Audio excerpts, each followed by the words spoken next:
नमस्कार, मी रेश्माज रेसिपीमध्ये आपलं खूप खूप खूप स्वागत। तर आता बाजारामध्ये कोथिंबीर जास्त विकायला येते आणि स्वस्तही आहे सध्या। तर अशा वेळेस आपण कोथिंबीरीच्या वड्या तयार करतो, पण कोथिंबीरीच्या वड्या तयार करण्यासाठी फार झंझट लागते।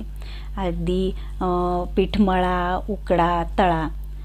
पण जर आपण ही कोथिंबीरीची भाजी जर केली तर कोथिंबीरीच्या वड्याची चव ह्या भाजीला असते। तर मग आपण ही कमी वेळेतही होते। तर आता ही भाजी आपण कशी करायची तर ती आता आज आपण पाहणार आहोत। तर प्रथम आपल्याला कोथिंबीर लागेल। अगदी ताजी कोथिंबीर मी घेतलेली आहे। स्वच्छ धुवून अगदी पानं घेऊन बारीक कापून अशी ही मी कोथिंबीर 3 वाट्या कोथिंबीर घेतलेली आहे। तर आता पहिल्यांदा आपल्याला पॅन तापायला ठेवायचा आहे। तर त्यामध्ये आपण तेल टाकूया।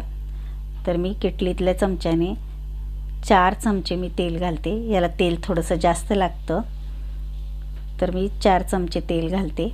तेल चांगलं तापल्यानंतर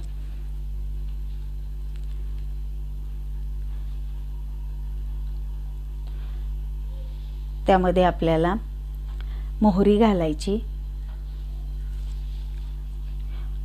मोहरी चांगली तडतडली की त्यात आपल्याला जिरे घालायचे।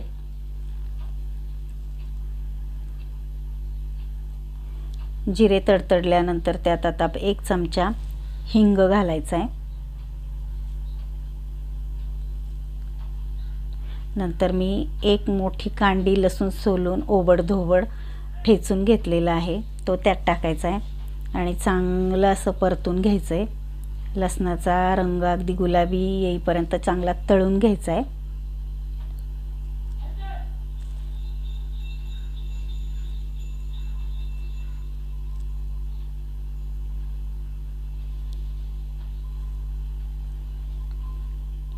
तर आता आपला लसूण चांगला तळून झालेला आहे।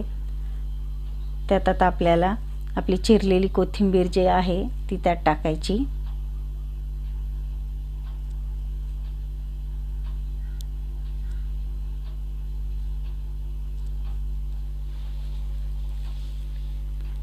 त्यात 2 चमचे लाल तिखट घालायचे। तुमच्या आवडीनुसार तिखट तुम्ही घालू शकता। नंतर मीठ घालायचे 1 चमचा।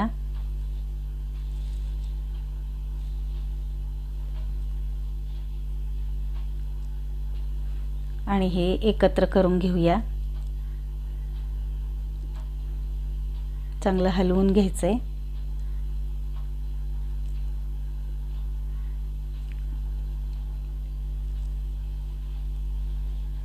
आता कोथिंबीरीला थोडं पाणी सुटतं, त्याच पाण्यामध्ये ही कोथिंबीर आपल्याला गॅस बारीकच ठेवायचा आहे। शिजवून घ्यायची कोथिंबीर त्यातच, वर पाणी घालायचं नाहीये। गॅस बारीकच ठेवायचा आहे।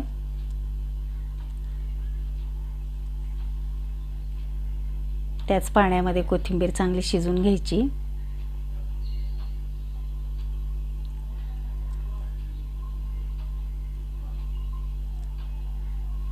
आता पाणी थोडंसं आटू द्यायचंय।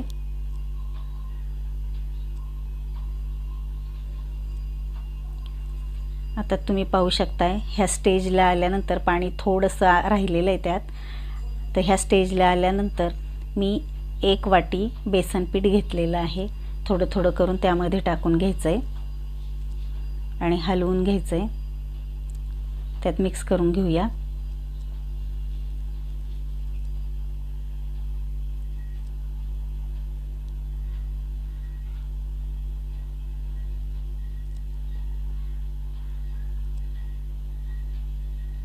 अगदी तेल आणि त्या पाण्यावरच आपल्याला ही भाजी तयार करायची। वरून पाणीही टाकायचं नाहीये। थोडं थोडं करून तेवढी संपूर्ण 1 वाटी आपल्याला बेसन पीठ त्यामध्ये मिक्स करायचंय।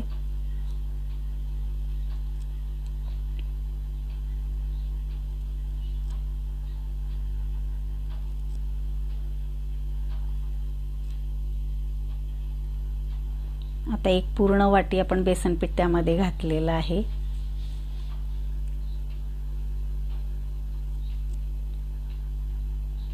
चांगले एकजीव करून घ्यायचंय। जर थोडंसं ओलसर जर वाटलं तर अजून थोडंसं बेसन पीठ आपण घेऊया. तर थोडं ओलसर वाटतंय तर त्याच्यात अगदी मिक्स करून घेऊ.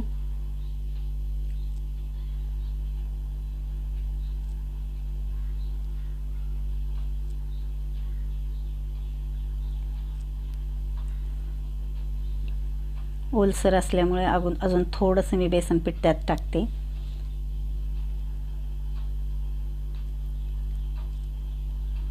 ते मिक्स करून घेऊया त्यात.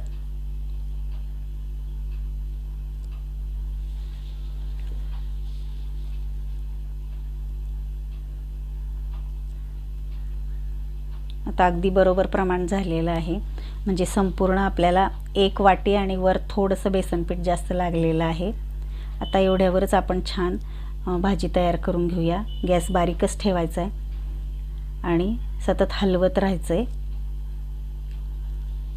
म्हणजे आपोआप ही भाजी छान कोरडी होते. तुम्हाला जर अगदी कुरकुरीत भाजी जर हवी असेल तर जास्त वेळ गॅसवर हलवत राहायचं ही भाजी. आणि ओलसर जर ठेवायची असेल तर थोडी ओलसर असतानाच गॅस बंद करायचा आहे. तर आपण थोडंसं जास्त कुरकुरीतही करायचे नाही आणि ओलसरही ठेवायचे नाही.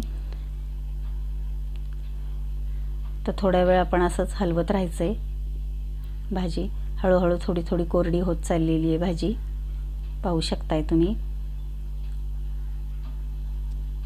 अगदी जी आपल्या कोथिंबीरीची वडीची चव जी असते तीच ह्या भाजीला येते.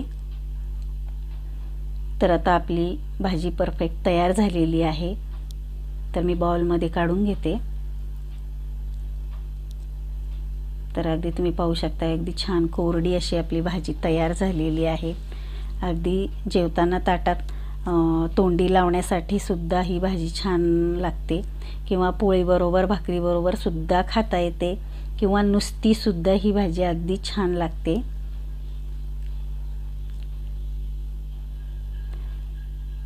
चला तर मग मी आपल्या बाउलमध्ये ही भाजी काढून घेते.